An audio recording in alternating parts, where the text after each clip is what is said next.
D'après la fameuse chronique des temps passés, composée au XIe siècle, l'argument décisif pour la conversion du christianisme de la Russie kiévienne au Xe siècle fut l'expérience que firent les légats du prince Vladimir de l'office divin à Sainte-Sophie de Constantinople.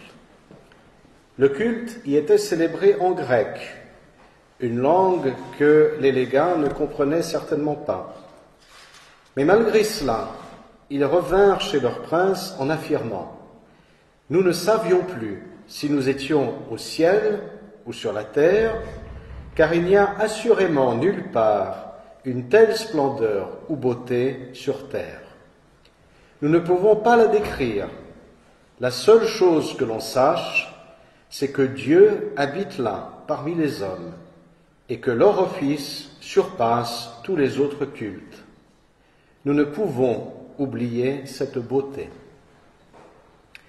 Ainsi donc, l'origine de la conversion de la Russie kiévienne est liée à l'expérience de l'office divin, qui est considérée par l'Église orthodoxe comme une épiphanie du ciel sur la terre, comme un moyen d'unir le royaume de Dieu et le monde présent, comme un point de rencontre entre le temps et l'éternité. Pour le christianisme orthodoxe, la doctrine est inséparable de la glorification de Dieu. C'est d'ailleurs le jeu de mots implicite du terme orthodoxie. La doctrine droite ou juste peut être aussi comprise comme une juste glorification de Dieu. C'est la raison pour laquelle un grand théologien orthodoxe du XXe siècle, le père Georges Florovski, affirmait que le christianisme est une religion liturgique. L'Église est avant tout une communauté priante. La liturgie vient d'abord, disait Florovski, la discipline et la doctrine ensuite. Le premier point de l'exposé de cet après-midi sur lequel je voudrais m'arrêter s'intitule « Sanctifier le temps ». Un autre grand théologien orthodoxe du siècle dernier, le père Alexandre Schmemann, retenez ce nom s'il ne vous est pas familier, je vous inviterai, si vous ne le connaissez pas, de lire ses livres, car c'est un des plus grands théologiens orthodoxes qui a écrit beaucoup de choses très profondes sur la liturgie orthodoxe. En parlant de la liturgie des premiers chrétiens, de la liturgie judéo-chrétienne, nous dit qu'elle n'est pas seulement divisée en heures, en jours, en semaines et en mois. Une grande partie de celle-ci est consacrée aux prescriptions du temps et son contenu peut être défini comme une sorte d'expression liturgique et de sanctification du temps. Nous pouvons retenir de Schmemann qu'un des buts de l'office divin est de sanctifier le temps. Les premières attestations d'une liturgie des heures dans l'Orient chrétien remontent à la seconde moitié du IIe siècle à Alexandrie. Clément d'Alexandrie atteste les prières et les louanges, la lecture des Écritures, des psaumes et le chant d'hymnes à la 3e, 6e et 9e heure du jour, avant le coucher du soleil et même pendant la nuit, avant le lever du soleil. On s'accorde généralement pour dire que la pratique de la prière quotidienne en 3 temps, à la 3e, 6e et 9e heure du jour, est d'origine juive. À son tour, Origène, au IIIe siècle, écrit qu'à Alexandrie, la pratique de la vertu et la fidélité aux préceptes font partie intégrante de la prière. Il prie donc sans cesse celui qui lie la prière à l'action et l'action à la prière. C'est la seule manière de prier sans cesse, ce qui revient à considérer toute la vie du saint comme une longue prière ininterrompue, dont ce que nous appelons habituellement la prière n'est qu'une partie. Cette dernière doit se manifester au moins 3 fois par jour, dit Origène, à l'exemple de Daniel, qui 3 fois par jour se mettait en prière au moment où un grand danger le menaçait. Origène en vient mentionner la prière à la 6e heure, le soir et au milieu de la nuit. Un grand spécialiste de la liturgie byzantine, le père Robert Taft, se demande si ces témoignages alexandrins de Clément et d'Origène se rapportent vraiment à l'office divin et s'il ne faudrait pas plutôt les considérer comme un commentaire allégorique de la prière du chrétien à différents moments de la journée. Une chose est certaine, c'est qu'à leur époque, qui était l'époque des grandes persécutions du christianisme, il n'y avait pas encore de temple ou d'église chrétienne avec un horaire d'office liturgique.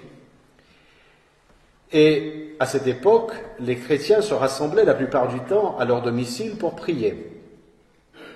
Mais après la paix de l'Église, après l'an 313 et l'édit de Milan, un document liturgico-canonique appelé les Constitutions apostoliques, que l'on situe à Antioche à la fin du IVe siècle, nous dit que les chrétiens devaient obligatoirement prier le matin à la 3e, 6e et 9e heure de la journée, le soir et au chant du coq, et que s'il était impossible de se rendre à l'église à cause des infidèles, à cause des païens, il convenait à l'évêque de tenir la réunion de prière à la maison.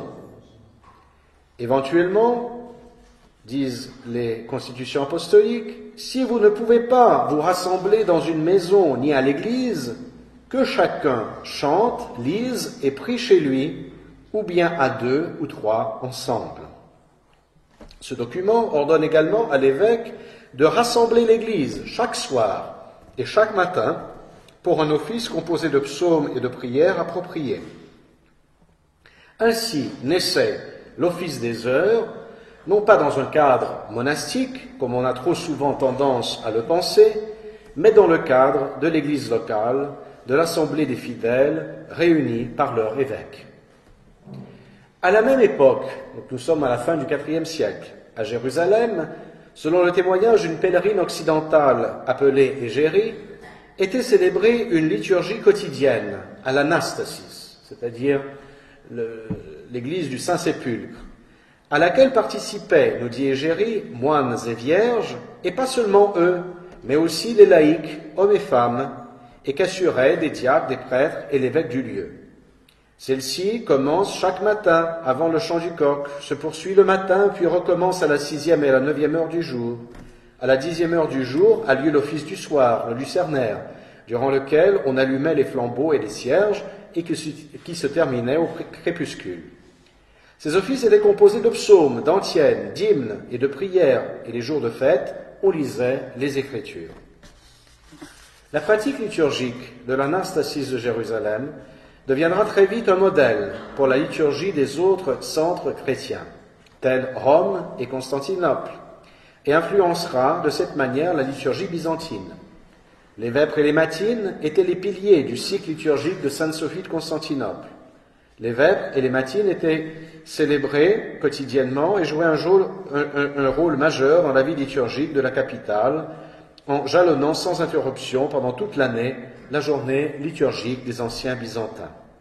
À ces deux offices venaient se joindre 4 autres, un office du milieu de la nuit et les offices de tierce, sexte et none. Chacun de ces offices était constitué d'antiphones, c'est-à-dire de psaumes avec des réponses, des refrains, accompagnés, intercalés de litanies et de prières presbytérales, d'une prière de congé, d'une prière d'inclinaison des têtes. Éventuellement, l'heure de prime est venue s'y ajouter, alors que 2 offices extraordinaires étaient célébrés durant le carême, la panichis, un office nocturne, et la tritectie, qui réunissait la tierce et sexte.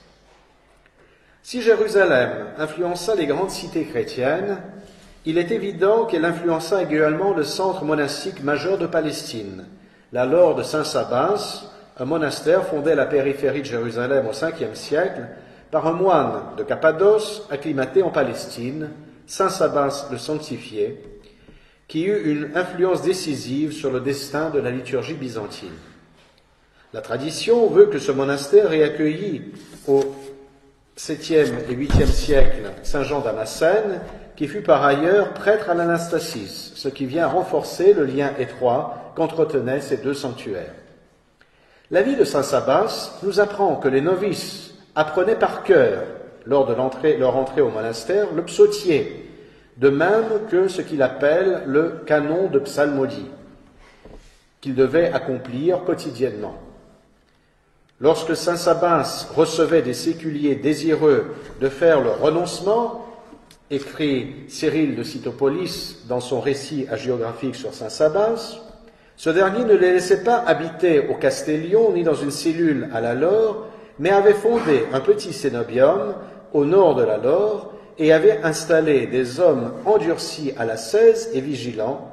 Il y faisait habiter les renonçants jusqu'ils eussent appris le psautier et l'office canonial, la règle de psalmodie, par cœur, et qu'ils eussent été formés à la discipline monastique. Ce fameux canon de psalmodie était donc l'office divin des heures que les moines récitaient aux différents moments de la journée. Au 7e siècle, lorsque la Terre Sainte fut envahie par les Perses, et tant les moines que les églises et les manuscrits furent massacrés et détruits, ceci exigea une restauration de la vie monastique et liturgique. Un grand commentateur de la liturgie byzantine au XIVe siècle, à la fin du XIVe siècle, Siméon de Thessalonique, dit au sujet de la règle du typicon de saint Sabas, je le cite, « Cette ordonnance est très nécessaire et patristique. C'est en effet notre divin Père Sabas qui l'a consignée après l'avoir reçu lui-même des saints Eutyme et Théoctiste, eux qui l'avaient reçu de leur devancier et de Cariton le confesseur. Cette régulation de saint Sabas, qui, comme nous l'avons appris après la ruine du lieu par les barbares, avait disparu, notre Père parmi les saints, Sophrone, patriarche de la ville sainte, a mis tout son soin à la rétablir, et à nouveau après lui, notre divin Père théologien Jean Damascène l'a renouvelée et l'a transmise par écrit. Ceci explique que les moines hésicastes qui ont triomphé au concile des Blachères de 1351, ayant donné raison à saint Grégoire Palamas, dont l'Église orthodoxe célèbre aujourd'hui la fête en ce deuxième dimanche du Carême, ont voulu imposer par leur chef de file, le patriarche hésicaste Philothée de Constantinople, ce typicon liturgique à l'ensemble de l'Église orthodoxe. L'ancien rite cathédral de Sainte-Sophie de Constantinople, aussi appelé office chanté, déjà considéré comme trop compliqué à l'époque de l'occupation latine de Constantinople, et jadis pratiqué dans les églises cathédrales et paroissiales, mais tombé en désuétude, de même que la règle monastique studite, qui ordonnait les célébrations liturgiques des monastères, fut remplacée par une tradition liturgique synthétique élaborée sur la base de la tradition monastique sabbaïde, remaniée au XIe siècle et qui avait été introduite au mont Athos dès le XIIIe siècle. Ainsi est né ce que l'on appelle communément aujourd'hui le rite byzantin, avec les 8 offices divins du livre des heures, les vêpres, les complis, l'office de minuit, les matines, primes, tiers, sexte et nonnes. À ce propos, il serait erroné de considérer que les hésicaces ne faisaient que réciter la prière de Jésus, une prière personnelle. Malheureusement, les diverses études portant sur l'hésicace se sont trop souvent concentrées sur la pratique de la prière de Jésus en solitaire, oubliant l'importance que les hésicaces accordaient aux offices des heures. Des hésicaces comme Calliste et Ignace Xantopoli, au XIVe siècle, insistent également, tout comme Grégoire le Sinaïte avant eux, sur l'importance de la récitation, même en cellule, des divers offices liturgiques par alternance à la prière de Jésus. Le renseignement montre bien que les hésicastes ne concevaient pas uniquement la prière de Jésus, mais tenaient en haute estime l'office divin des heures. Leur prière personnelle était donc intimement liée à la prière de l'Église. C'est ainsi que les différents offices des heures, lorsqu'ils ne peuvent être célébrés à l'Église, entrent dans la règle de prière personnelle du moine. Mais sanctifier le temps ne veut pas dire seulement prier à différents moments de la journée. Cela implique aussi marquer l'année liturgique par des moments de fête et de recueillement. Ainsi s'est mis en place, dès les origines du christianisme, un calendrier liturgique. Au dimanche hebdomadaire et à la fête de Pâques annuelle viendront s'ajouter très vite de nombreuses fêtes et solennités, de même que des périodes de jeûne et d'abstinence. sur le modèle des fêtes instituées dans l'Ancien Testament, telles que la Pâque et la Pentecôte, qui n'étaient que préfiguration du mystère du salut qui allait s'accomplir dans la Nouvelle Alliance, l'Église chrétienne célébrera très vite les fêtes de Pâques, commémorant la résurrection du Christ, et 50 jours plus tard la fête de Pentecôte, en mémoire de la descente du Saint-Esprit sur les apôtres. Et déjà, dans la seconde moitié du IIe siècle, Clément d'Alexandrie parlait de la vie chrétienne comme d'une fête sacrée. D'après les constitutions apostoliques, à la fin du IVe siècle, l'année liturgique se structurait autour de deux grandes fêtes, la Nativité du Christ et Pâques. Ce cycle liturgique commençait par la Nativité, puis était suivi de la fête de son baptême, du Carême, de la Semaine Sainte, de Pâques, de l'Ascension, de la Pentecôte et d'un jeûne une semaine après l'octave de la Pentecôte. S'il est vrai que la curiosité première des pèlerins qui furent attirés dans les lieux saints suite aux constructions de l'empereur Constantin à la fin, au cours du IVe siècle, avait amené à faire revivre les différents événements du salut in situ sur le lieu où il s'était produit, l'Église, dans sa célébration liturgique, conservait une conception globale et non pas fragmentaire de l'économie du salut. À titre d'exemple, les homélies d'Exéchius de Jérusalem, prêchées à Jérusalem au Ve siècle, ne cessent de souligner que l'incarnation ne s'est pas séparée de la croix et de la résurrection, ni d'une perspective eschatologique. Chaque fête de l'Église de Jérusalem commémorait certes un événement historique particulier situé dans le temps et l'espace, mais faisait avant tout mémoire du salut, du mystère du salut dans sa totalité, réalisé par l'incarnation, la mort, la résurrection, l'ascension de Jésus-Christ, dont l'Église ne cessait d'espérer le retour. La constitution du calendrier liturgique de l'Église de Jérusalem à l'époque constantinienne a nécessairement été influencée par la proximité des lieux saints et des basiliques qui y furent construites, mais elle reflète aussi la défense de la foi nicéenne de l'économie du mystère, sur le fond des controverses théologiques qui ont secoué cette époque. Elle souligne en outre l'unicité de l'économie du mystère du salut, comme l'affirmait à la fin du IVe siècle Cyril de Jérusalem dans une de ses catéchèses prêchées au Saint-Sépulcre. Nous faisons sur ce Golgotha l'exposé sur le Christ et le Golgotha, écrit-il. Il lui était de même tout indiqué que nous fissions dans l'église supérieure, à Sion, l'exposé sur le Saint-Esprit. Mais dès là que celui qui est descendu jouit de la même gloire que celui qui a été crucifié ici, nous nous en autorisons pour dire ici ce qui concerne celui qui est descendu là-haut, car indivisible est le mystère de la piété. L'année liturgique byzantine commence le 1er septembre, le jour de l'Indiction, qui jadis marquait le début à Byzance de l'année fiscale, et comporte 12 grandes fêtes majeures qui viennent s'ajouter à la fête de Pâques, considérée comme la fête des fêtes, et qui est véritablement le cœur de l'année liturgique. Parmi celles-ci, mentionnons la nativité de la Mère de Dieu, l'exaltation de la croix, l'entrée au temple de la Mère de Dieu, la nativité du Christ, la théophanie, la rencontre du Seigneur, l'Annonciation, l'entrée du Seigneur à Jérusalem, l'Ascension, la Pentecôte, la Transfiguration et la dormition de la Mère de Dieu. À ces fêtes s'ajoutent les fêtes et commémorations des saints de chaque jour de l'année. Les fêtes majeures de Pâques, de la Nativité du Christ, de la dormition de la Vierge sont précédées d'une période de jeûne, 40 jours pour les 2 premières, 2 semaines pour la 3e. Alors qu'une autre période de jeûne débute le 2e lundi après la Pentecôte et qui dure jusqu'à la fête des Saints Pierre et Paul, le 29 juin. La constitution de tel calendrier liturgique, marquant le cours de l'année au rythme de l'économie divine, permettait au père Alexandre Schmemann de dire que le fidèle orthodoxe vit de fête en fête. En effet, la vie du chrétien orthodoxe est rythmée par les fêtes liturgiques retraçant la vie du Christ et de la Mère de Dieu et en mémoire des saints qui sanctifient ainsi le temps de l'année tout entière. J'en arrive au second point de la conférence qui se penchera maintenant sur l'aspect didactique de l'office divin.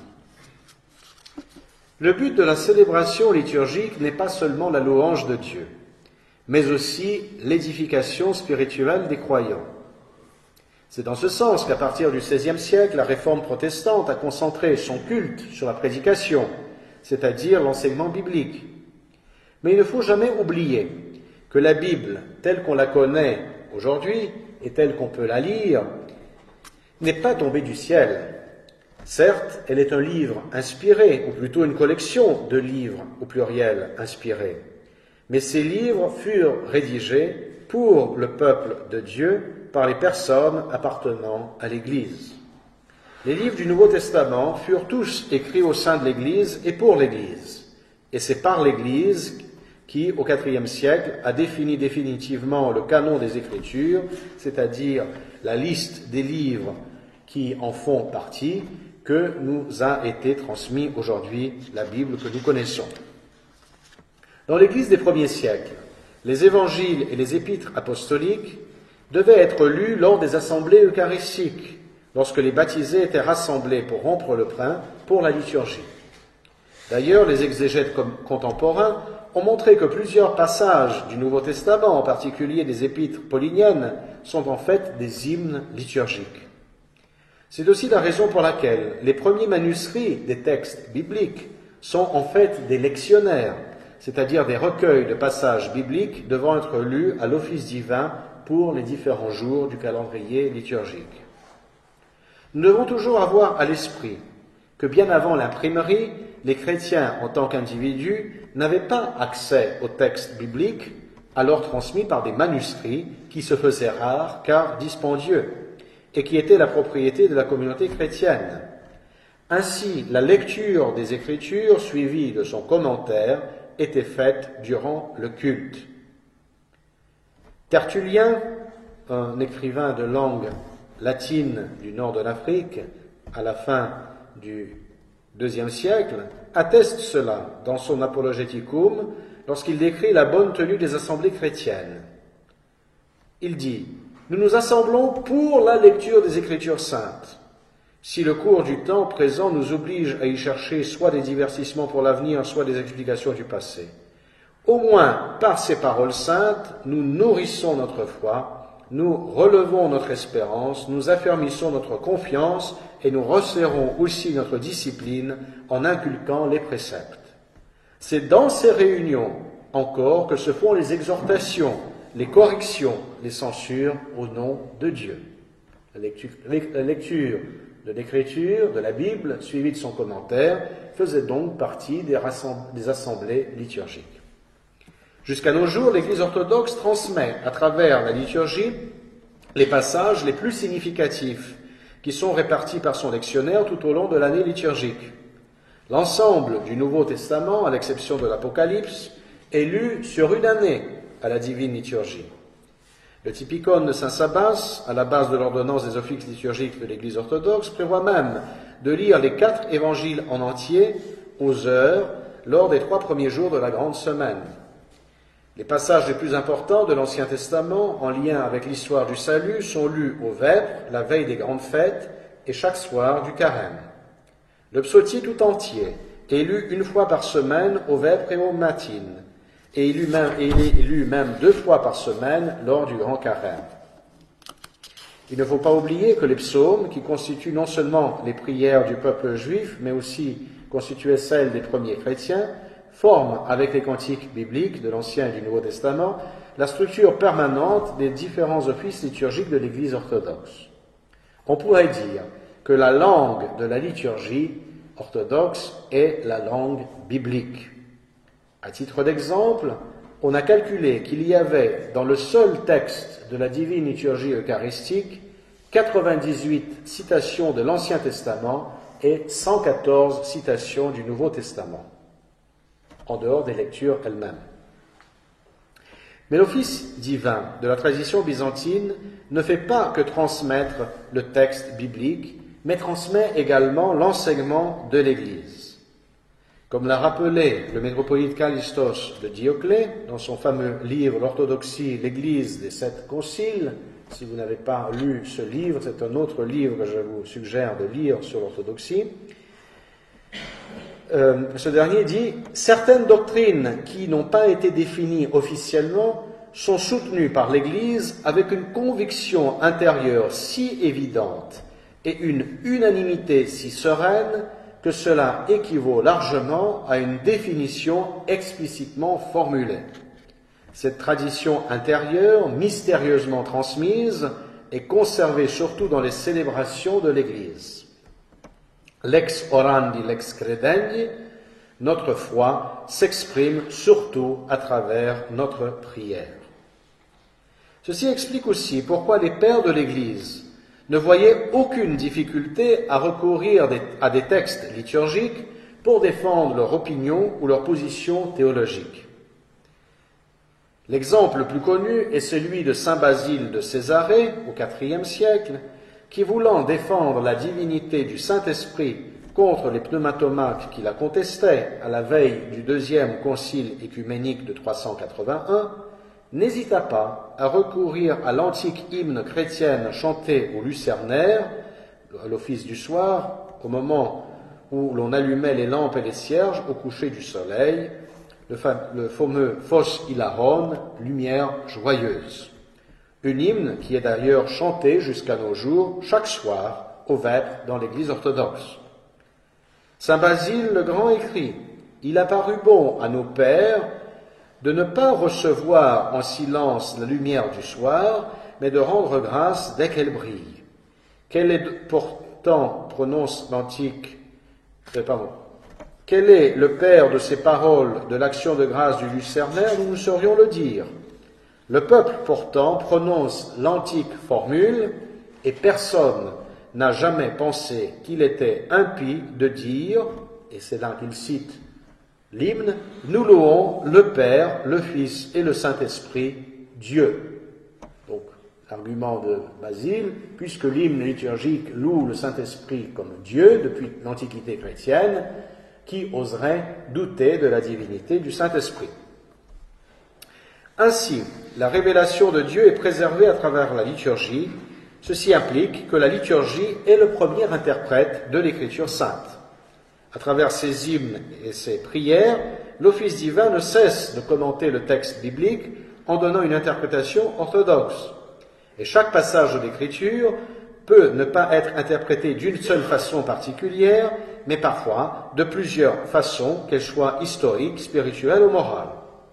Par l'emploi de la typologie, qui permet d'unifier l'Ancien et le Nouveau Testament à travers le prisme du mystère du Christ, l'office divin fait une relecture des épisodes de l'Ancien Testament avec les lunettes du Nouveau, à la lumière du mystère pascal, où tout est récapitulé par le Christ et dans le Christ. Mais cette lecture typologique du texte biblique, fréquemment employée par l'exégèse liturgique, ne fait pas qu'unir les principales figures de l'Ancien Testament avec le Christ dans une relation de type et d'antitype, mais elle relie également chaque figure biblique, y compris celle des paraboles, avec chacun de nous qui participons au culte liturgique de l'Église. C'est ainsi, par exemple, que chaque fidèle peut s'identifier au Fils prodigue du Nouveau Testament, des Évangiles, et chanter, comme le suggère l'hymnographie, « Même si j'ai péché au Sauveur, je sais que tu es plein de miséricorde, tu m'as vu pleurer et tu as accouru à ma rencontre, comme le Père appelant le Fils prodigue. » L'hymnographie fait une lecture spirituelle de l'Écriture sainte, comme l'ont fait d'ailleurs Paul et les pères de l'Église. De cette manière, l'histoire biblique devient notre propre histoire personnelle. L'histoire du salut devient notre propre histoire du salut. Par ce lien typologique, on pourrait dire que l'histoire biblique récapitule l'histoire de chaque être humain. La Bible, telle qu'elle est interprétée par la liturgie, n'est pas un livre mort, mais un livre vivant qui parle encore aujourd'hui à chacun de nous, de la même manière qu'il a parlé un jour, au IVe siècle, à saint Antoine le Grand, qui, entendant à l'Église la lecture de la parabole du jeune homme riche de l'Évangile de Luc, perçut les paroles du Christ comme étant adressées à lui personnellement, à l'inviter à se défaire de ses biens et d'aller à sa suite. De la même manière que les homélies patristiques, L'hymnographie proclame à chaque célébration liturgique l'actualité du mystère du salut. Le culte liturgique célèbre l'éternel présent, l'éternel maintenant de l'économie divine. C'est pourquoi l'hymnographie byzantine peut affirmer le jour de Noël. Aujourd'hui, les cieux et la terre sont réunis. Maintenant, le Christ est né. Aujourd'hui, le Dieu descend sur terre et l'humanité monte aux cieux. Aujourd'hui, celui qui est par nature invisible devient visible pour l'humanité. Et pour cela, nous aussi glorifions-le en criant « Gloire à Dieu au plus haut des cieux et paix sur la terre, de laquelle ta venue nous a gratifié, notre Sauveur, gloire à toi. » Et de même, le jour de Pâques, maintenant tout a été inondé de lumière, le ciel et la terre et les enfers, et que toute créature célèbre la résurrection du Christ, car en elle, elle reçoit sa puissance. Hier, ô Christ, je partageais ton tombeau, aujourd'hui, avec toi, je ressuscite. Hier, je partageais ta croix, donne-moi ta gloire en partage, ô Sauveur, dans ton royaume. Le père Cyprien Kern, un célèbre liturgiste orthodoxe, russe, qui a enseigné à Paris au XXe siècle et qui a été le maître du père Alexandre Schmemann, aimait souligner que l'aspect didactique et pédagogique du culte dans l'Église orthodoxe, et il rappelait souvent qu'à Byzance ou dans l'ancienne Russie, l'éducation religieuse et théologique se faisait à travers les hymnes et les textes de l'office divin. Il n'existait pas de séminaire, écrit-il, pas d'académie, ni de faculté de théologie, mais les moines aimant Dieu et les chrétiens pieux buvaient l'eau vivante de la connaissance de Dieu à partir des différents hymnes. Le chœur et l'ambon de l'Église remplaçaient à cette époque la chaire professorale. Dans la tradition byzantine, les hymnes liturgiques sont contenus dans des livres devant accompagner les différents moments de l'année liturgique. Les ménées, qu'on pourrait traduire comme mensuels, contiennent l'hymnographie pour les fêtes et les commémorations pour chaque jour des 12 mois de l'année, alors que le triode, un autre livre, et le pentecostère, un autre livre, accompagnent la période du grand carême et la cinquantaine pascale. Parmi ces livres, l'Octoèque occupe une place importante puisqu'il contient l'hymnographie chantée tout au long de l'année liturgique pour le dimanche et la semaine, selon 8 modes, 8 tons, qui accompagnent un cycle de 8 semaines. Son contenu dogmatique est non négligeable sur le plan de la doctrine du Christ et du salut.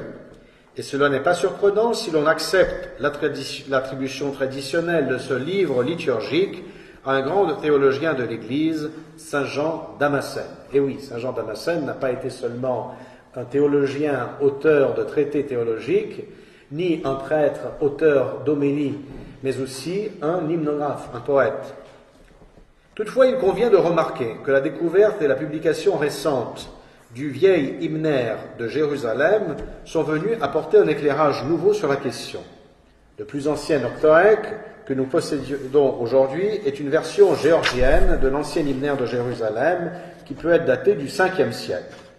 Ces hymnes étaient chantés dans l'ancienne liturgie du Saint-Sépulcre à Jérusalem. Il s'agit en fait de l'ancêtre de notre octoèque contemporain qui présente différentes strates. Cet hymnaire ancien, donc le vieil Yadgari, le vieil hymnaire, comprend 2 parties. La première contient l'hymnographie du dimanche selon 8 tons. On y reconnaît la forme primitive de l'octoèque contemporain. Et une seconde partie contient l'hymnographie pour les fêtes et les temps de l'année liturgique, hymnographie qui constitua la strate primitive des hymnes dans les autres livres liturgiques que j'ai mentionnés, le triode, le pentecostère et les ménées. À la strate hiérosolymitaine de Jérusalem, de l'octoèque est venue s'ajouter une autre strate de composition constantinopolitaine, comme par exemple les hymnes appelés Kondakia de la résurrection, que l'on attribue généralement à saint Romain le Mélope. On retrouve en effet aussi la main des moines studites de Constantinople dans plusieurs compositions. Bien que complété à Constantinople, l'octoèque est à la base un livre liturgique de Jérusalem, et cela apparaît bien dans son hymnographie qui la situe dans l'Anastasis, dans le Saint-Sépulcre, le lieu même de l'ensevelissement et de la crucifixion, de la résurrection du Christ. Cela transparaît par exemple dans des hymnes où nous chantons « Nous tenons, nous, indignes, devant ton tombeau, réceptacle de la vie, nous offrons une doxologie à ton ineffable miséricorde, ô Christ notre Dieu, car tu as accepté la croix et la mort, toi qui, sans péché, afin de donner au monde la résurrection, car tu es ami des hommes. » L'hymnographie de Lectoec évoque également Sion, l'une des collines de Jérusalem, qu'il personnifie par ailleurs dans son hymnographie. « Réjouis-toi, sainte Sion, mère des églises, demeure de Dieu, car tu es la première à avoir reçu la rémission des péchés par la résurrection. » L'hymnographie du dimanche de Lectoec est consacrée entièrement à la mort et à la résurrection du Christ. Sachant qu'un grand nombre de ces hymnes peuvent remonter à l'ancienne liturgie de Jérusalem, au IVe siècle, nous ne serons pas surpris d'y découvrir une christologie du verbe fait chair, pour reprendre l'expression du prologue de l'évangile de Jean 1,14, c'est-à-dire une christologie qui identifie les actions de Dieu dans l'histoire à celles du verbe incarné. Le Verbe se fait chair, il prend chair de la Vierge sans être séparé du Père, il souffre volontairement dans la chair, monte sur la croix dans la chair, s'élève au ciel dans la chair, comme on peut le lire dans l'hymnographie de Lectoec. Je cite par exemple une hymne, « Chantons le Verbe qui est toujours avec le Père sans commencement et qui est sorti du sein virginal de manière ineffable et qui pour nous a accepté volontairement la croix et la mort et qui est ressuscité dans la gloire en disant « Seigneur qui nous donne la vie, gloire à toi, sauveur de nos âmes. » Mais d'autres formules théologiques sur le salut contenues dans Lectoec, telles que les expressions « de nature »,« une hypostase »,« véritablement Dieu et véritablement homme », ainsi que la mention de l'incarnation sans changement, sans confusion, font écho à la théologie des conciles écuméniques et en particulier au quatrième concile écuménique de Chalcédoine. Ceci est particulièrement vrai des Théotokia, des hymnes en l'honneur de la Mère de Dieu, chantés au vêpres et habituellement attribués à saint Jean Damascène. Qui ne te dira pas bienheureuse, ô très sainte Vierge? Qui ne chantera pas ton enfantement très pur? Le Fils monogène qui resplendit du Père hors du temps, ce même est passé à travers toi, ô pur, se faisant chair de manière ineffable, étant par nature Dieu, et à cause de nous devint homme par nature, n'étant pas divisé en deux personnes, mais reconnu en deux natures sans confusion. Prie-le, ô pur, toute bénie, d'avoir pitié de nos âmes. Une étude plus approfondie de cette hymnographie contenue dans l'Octoèque, de même que dans les Ménées, le Triode et le Pentecostère, ne viendrait que renforcer le sentiment que l'office divin transmet par le chant et le langage poétique l'enseignement dogmatique de l'Église. J'en arrive à mon troisième et dernier point, que j'ai intitulé « Faire mémoire de l'avenir ». À cause des nombreuses commémorations qui tissent le calendrier liturgique, il est assez commun de concevoir l'office divin comme un mémorial. Mais un aspect qui échappe souvent à l'attention des fidèles est que la liturgie unit non seulement le passé de l'histoire du salut au présent, mais unit également le présent de la célébration liturgique à l'avenir, du siècle à venir, dans l'éternel aujourd'hui du salut. Relativement peu de personnes prêtent attention aux paroles que prononce le prêtre à la fin de la prière eucharistique, lors de la divine liturgie, par exemple de saint Jean Chrysostome, où il est dit « Faisant donc mémoire de ce commandement salutaire et de tout ce qui a été fait pour nous, la croix, le tombeau, la résurrection le troisième jour, l'ascension au ciel, le siège à ta droite. » Bon, tout cela, pour l'instant, va très bien, ce sont des événements qui ont eu lieu. La prière ajoute, faisant mémoire du second et glorieux nouvel avènement, de la deuxième et redoutable venue du Christ. Que la divine liturgie soit le mémorial de la passion salvatrice, qu'elle soit célébrée en mémoire de la crucifixion du Christ, de sa résurrection, de son ascension et de son siège à la droite du Père, cela ne nous étonne aucunement.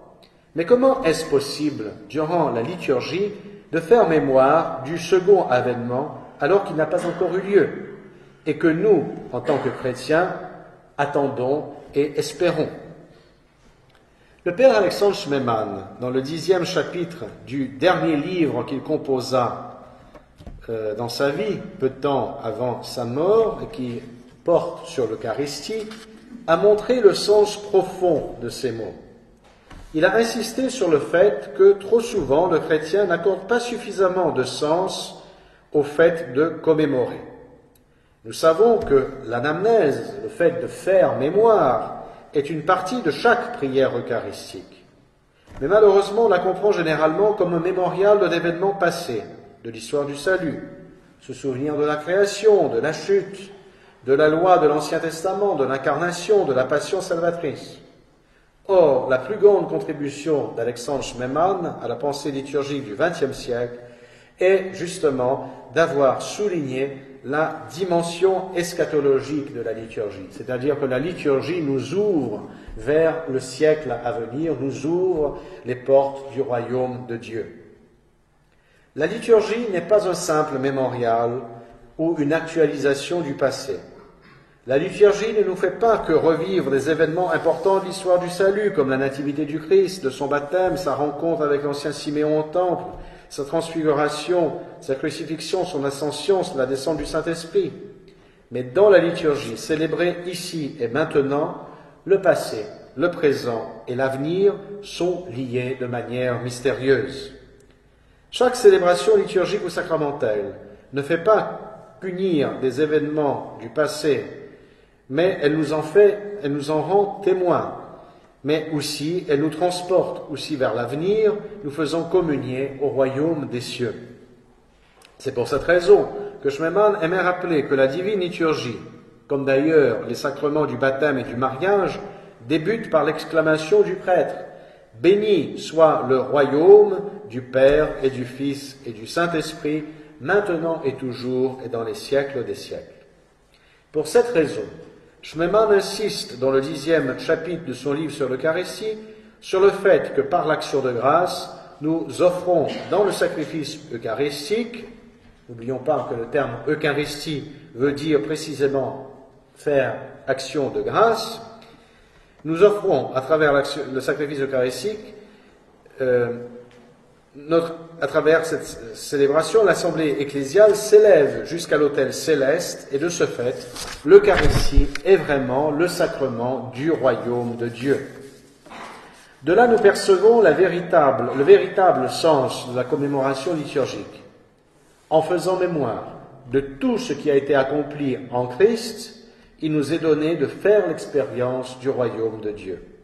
Pour cette raison, aux événements du passé énumérés dans l'anaphore de Saint Jean Chrysostome, à savoir la croix, le tombeau, la résurrection, l'ascension et le siège à la droite du Père, s'ajoute un événement à venir, le second et glorieux avènement, et ainsi ils sont réunis dans l'unique victoire du Christ qui nous élève vers le royaume de Dieu. De ce fait, il est impossible de séparer le sacrifice du Christ sur la croix de la communion qu'ont les membres de son Église avec lui dans son royaume. Comme l'écrit Schmemann, l'expérience eucharistique de l'Église est l'expérience du sacrifice eucharistique qui unit tous les événements passés et à venir de la vie du Christ, car l'offrande eucharistique unit précisément chacun de nous avec lui. On ne peut donc pas réduire l'Eucharistie à un seul mémorial de la scène, car par le sacrifice du Christ sur la croix, elle annonce et rappelle le royaume de Dieu. La pensée de Schmemann n'est point une innovation dans la théologie orthodoxe.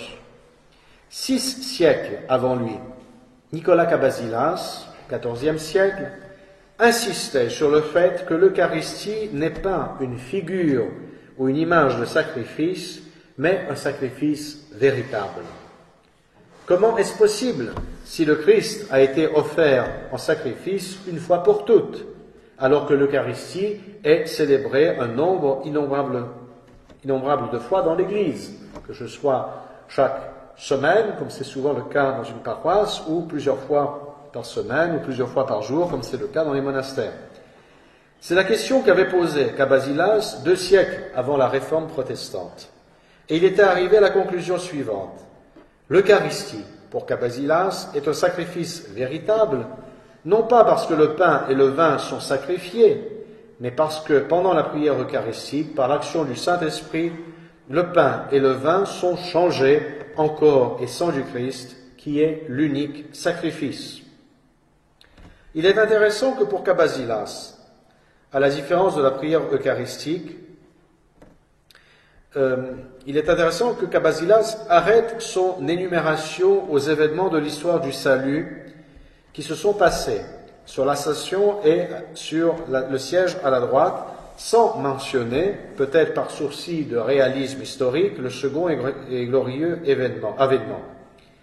Mais en fait, il n'y a pas de véritable contradiction, puisque dans la pensée de Cabasilas, nous communions dans l'Eucharistie au corps et au sang du Christ, qui est identique au corps historique du Christ dans son premier avènement.